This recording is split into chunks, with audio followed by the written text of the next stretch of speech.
اسمه دواء وذكره شفاء. یاد رکھیے گا کہ شب جمعہ سے متعلق ہے سرور کائنات کی حدیث کہ جو اموات ہوتی ہیں ان کی ارواح گھر آتی ہیں. پیغمبر اسلام فرماتے ہیں ارواح مرحومین کی خصوصاً والدین کی روح ضرور آتی ہے اور وہ انتظار کرتی رہتی ہے بچے ہمارے لیے کچھ نہ کچھ دیں گے. پتہ نہیں توجہ ہے یا نہیں. دنیا میں خاطر مدارت کی جاتی ہے کھلا پلا کے، آخرت میں ہوتی ہے قرآن سے.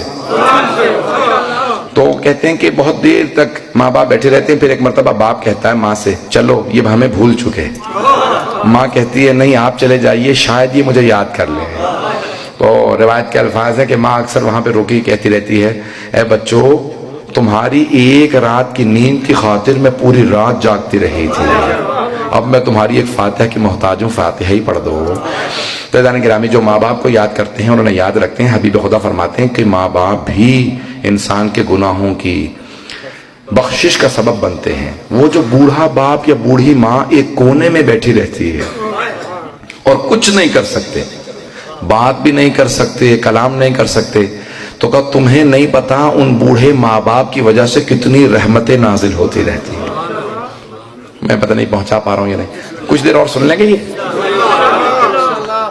ایک باپ تھا بہت بوڑھا، اسے فالج ہو گیا. بیٹے نے کہا کہ بھئی میں باپ کو 6 مہینے خدمت کر چکا اور خدمت نہیں کر سکتا، تو میں کہیں اس کو باہر کسی باغ میں پھینک آتا ہوں، کچھ ہی عرصے میں انتقال کر جائے گا. جب باپ کو اس نے اٹھایا نا پھینکنے جا رہا تھا تو باپ نے کہا یہاں نہ پھینکنا، کچھ آگے جا کے پھینک دے. جیسے ہی وہ پھینکنے لگا تو کہا کہ بابا جان یہاں پہ پھینکنے کے لیے کیوں کہا آپ نے؟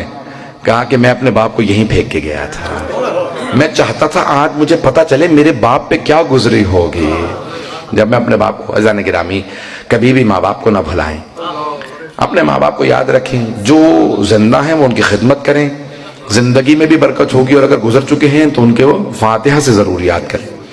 تو سرور کائنات نے بڑی محبت کا آپ کو آسرا دلایا. خود جناب آمنہ کے ساتھ کتنی محبت کا اظہار کیا کہ ان کی قبر مطہر پہ جب گئے. ایک اور جملہ پیش کر دوں. یہاں تک روایت ہے کہ جناب امیر نے بغیر امامے بغیر نالین کے آئے جناب سرور کائنات کی بارگاہ میں، آنکھوں سے آنسو بہہ رہے ہیں کہ یا علی یہ کیا حالت بنا رکھی ہے. تو آپ نے فرمایا یا رسول اللہ میری ماں کا انتقال ہو گیا، یعنی جناب فاطمہ بنت اسد کا، مدینے میں. تو رسول خدا نے کہا یا علی یہ مت کہیے آپ کی ماں کا انتقال ہوا، یہ کہیے یا رسول اللہ آپ کی ماں کا انتقال ہوا. کہ امی بعد امی، میری ماں کے بعد وہ میری ماں تھی. انہوں نے مجھے اتنی شفقت سے پالا کہ مجھے کبھی ماں کی کمی محسوس نہیں ہوئی. انہوں نے کبھی احساس نہیں ہونے دیا کہ میرے ماں باپ نہیں. سن رہے ہیں؟ اب سیرت نبی سے میں چند جملے مصاحب کے پیش کرنا چاہ رہا ہوں اگر سننا چاہیں. میں نے وعدہ کیا تھا میں کل مصاحب پڑھوں گا. تو عزیزان گرامی جناب امیر نے کہا یا رسول اللہ میری ماں کا انتقال ہو گیا. رسول خدا نے کہا میں خود جاؤں گا. ایک مرتبہ خواتین سے کہا جو غسل و کفن کر رہی ہیں میری ابا میں دے رہا ہوں، میری چچی کو میری ابا کا کفن دے دینا. کہ جب کفن دیا گیا تو رسول خدا کی ابا اڑھائی گئی. رسول خدا نے خود جناب فاطمہ بنت اسد کے جنازے میں 70 تکبیرات پڑھی. 5 واجب ہیں. وسائل الشیعہ کی روایت ہے، شیخ خرِ عاملی نے لکھا. رسول خدا منافقین کی 4 پڑھتے تھے تکبیرات، مؤمنین کی 5 پڑھتے تھے. جناب جعفر طیار کی 40 تکبیرات پڑھی. جناب حمزہ سید الشہداء کی اور جناب فاطمہ بنت اسد کی 70 تکبیرات پڑھی. وسائل الشیعہ میں شیخ خرِ عاملی نے لکھا کہ 70 تکبیرات پڑھی اور روتے جاتے تھے کہ پروردگارا میری ماں اٹھ گئی. بڑی محبت کا اظہار کر رہے ہیں. صحابہ دیکھ رہے ہیں کہ پیغمبر اسلام میں بھی مصاحب پہ نہیں آیا اس سے پہلے کہ میں مصاحب کو پڑھوں. خاص طور سے جملے سن لیجئے گا. پیغمبر اسلام آئے، مدینے میں آئے، اور آنے کے بعد آپ کو آج معلوم ہے نا کہ جہاں ائمہ بقیع کی قبور ہیں وہاں پہ سرحانے جناب فاطمہ بنت اسد کی قبر ہے. تو اب جناب امیر کے والد کہا کہ یا علی میں خود قبر میں اتروں گا. اپنے نالین اتارے قبر میں اترے، اپنے ہاتھ سے قبر کو درست کیا اور کہا اے قبر خبردار میری چچی کو اذیت نہ ہو، میں خود تجھ سے حساب لوں گا اگر میری چچی نے شکایت کی ہے، اگر میری چچی نے شکوہ کیا میں تجھ سے حساب لوں گا. ایک مرتبہ کہا یا علی مجھے دیجئے. بڑے تعظیم سے چچی کو قبر میں رکھا اور قبر بند کرنے کے بعد سرحانے بیٹھ گئے.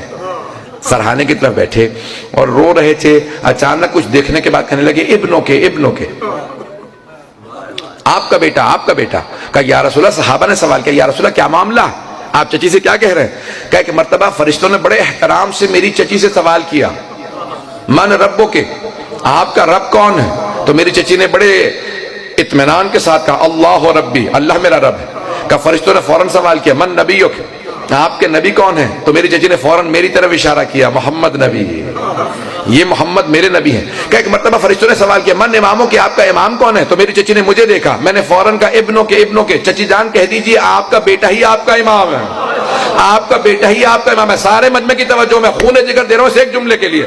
رسول خدا نے صحابہ کے مجمع میں اپنی چچی سے کہا، قبر کے اندر چچی اتر چکی ہیں، جناب امیر المومنین علی بن ابی طالب کی ماں ہیں، کعبے میں ولادت کے لیے گئی ہیں۔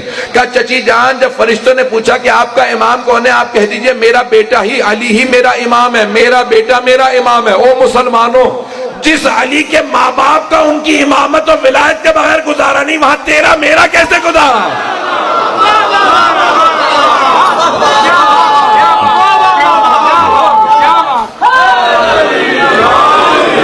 مجھے نہیں معلوم بات پہنچی ہے نہیں پہنچی۔ یہ آیت اللہ ابتہی جب لندن آئے تھے تو انہوں نے مجھے پیش کیا تھا۔ ایسے بہت سے مطالب ہیں جو حیدان گرامین پہ شبہ نہیں کیا جا سکتا کہ جب جناب امیر المؤمنین کی والدہ کا وہ مقام کہ سرور کائنات نے ان کی تعظیم سے متعلق کیا کچھ نہیں، 70 تکبیرات پڑھی ہوں، اور اس میں بھی فرماتے ہیں کہ جناب امیر علیہ السلام کے بغیر۔ حیدان گرامی آئیں ذرا میرے ساتھ۔